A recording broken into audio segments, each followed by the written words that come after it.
He is a Hall of Famer. He was the number 1 overall draft pick in the 1990 draft.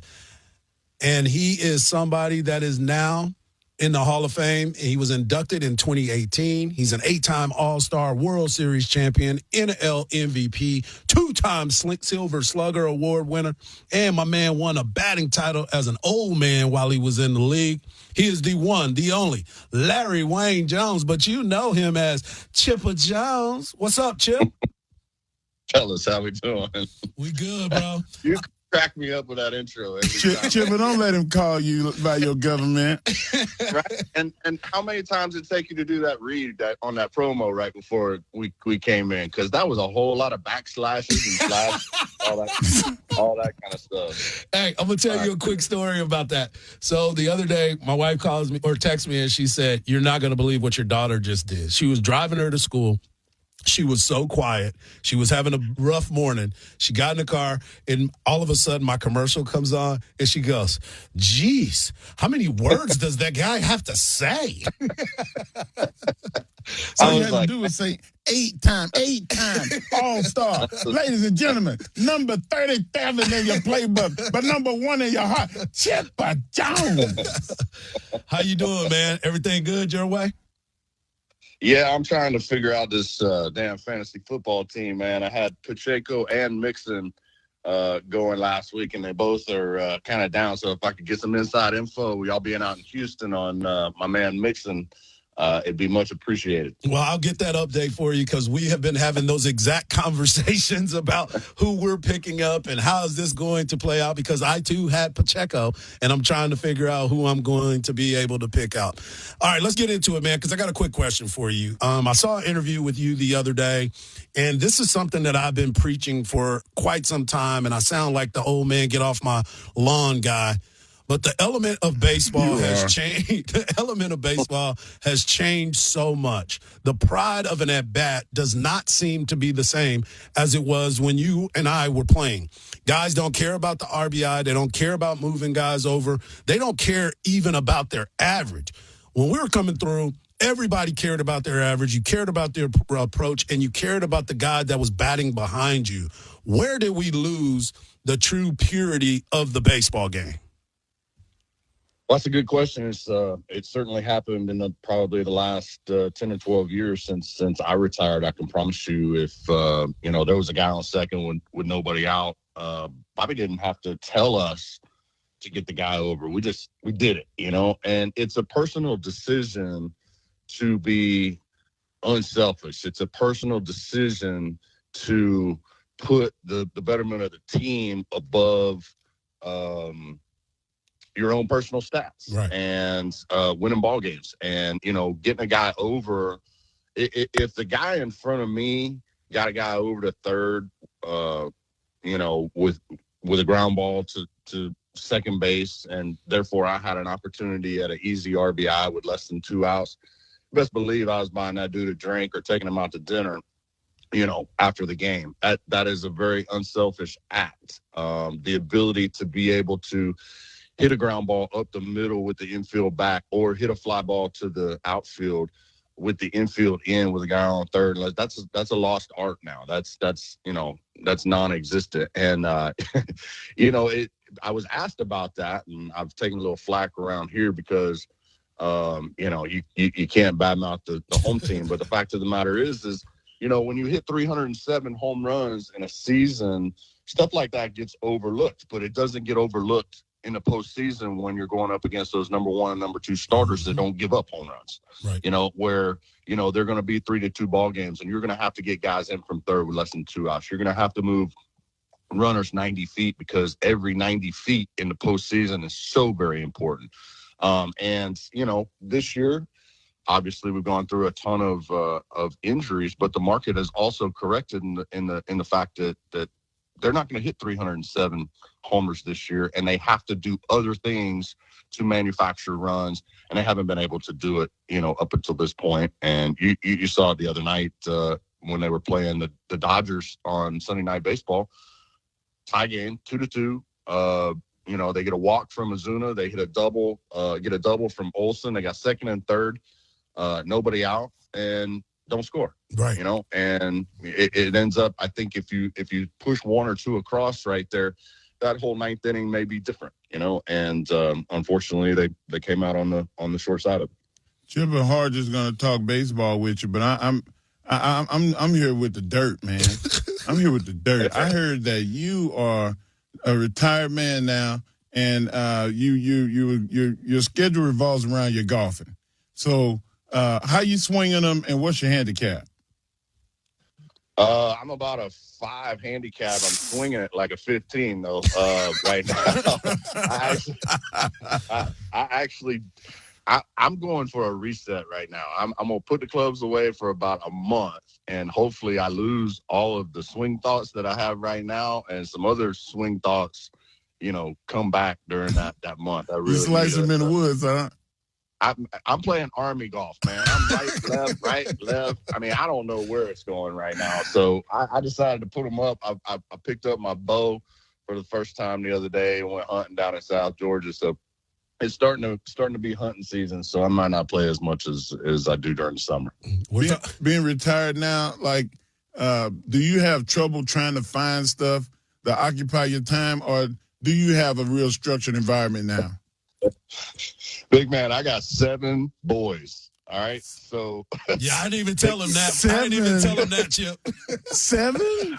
7. I got 7 boys, and man, when I say they keep me more than busy. I got a 6 and a 7 and a 14 still at home. So man, we got homecomings and we got flag football games, and you know, I mean, they keep me more than busy. So whenever I can get out onto the golf course, and I told Hardge this the other day, he wanted me to come on Thursday. I'm like, bruh, my golf games are Tuesdays and Thursdays, and nothing messes with that. So that's where we're at. That's where we're at. We're talking to Hall of Famer Chipper Jones, and the funny thing about it, Chip, is I sit back and Mark and I have these serious conversations about everything that's going on in sports, but a lot, obviously, because of the baseball background.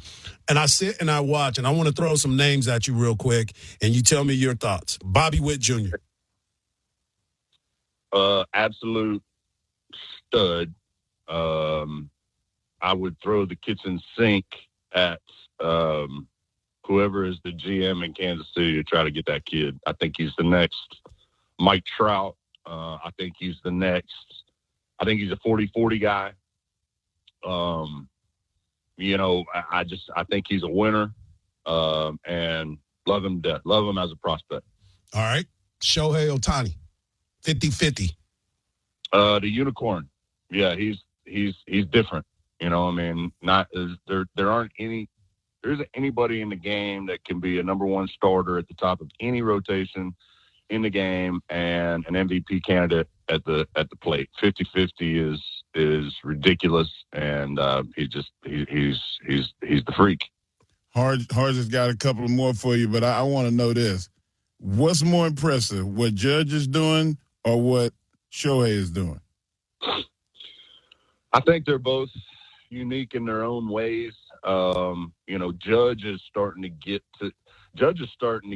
that Barry Bonds treatment where, all right, I'm just not going to pitch to you. You know, I'm going to let you take your base. The only thing is that Barry could still steal a base, you know, and you know, Judge is not quite to that point yet, but I mean, anytime you can, especially in this day and age where everybody's throwing 100 miles an hour, to throw 60 up like it's nothing is pretty impressive. And the fact that he goes out and plays defense is even more impressive. You know, I mean, Shohei's only thinking about those ABs right now, not really playing the field. So a little more respect for the guy that goes out there and commands, you know, the ball field and center field. Mookie Betts. Absolutely love Mookie. He's one of my favorites to watch, not only because he is a multiple-time MVP. He is so versatile. He can play all over the field. And dude just acts like he's having fun when he's playing. I really love those guys that are great players, i.e. Mookie, Miggy Cabrera, Beltre. Those guys just have so much fun playing the game, and it's a pleasure to watch them. Who's the most fundamental player that you would want your kid to watch and learn how to play the game? Oh. You don't have to say me, Chipper. You don't have to say me. What? It's okay, man. You Don't worry. I wasn't gonna. I would probably say I love watching a guy like Corey Seager. He's always been one of my favorites out there in Arlington.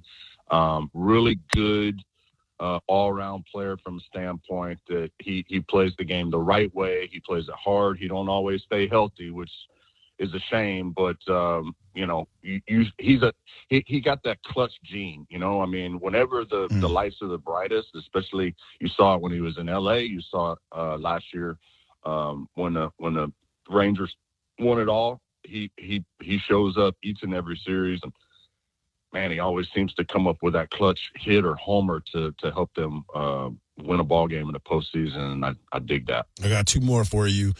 Gunnar Henderson.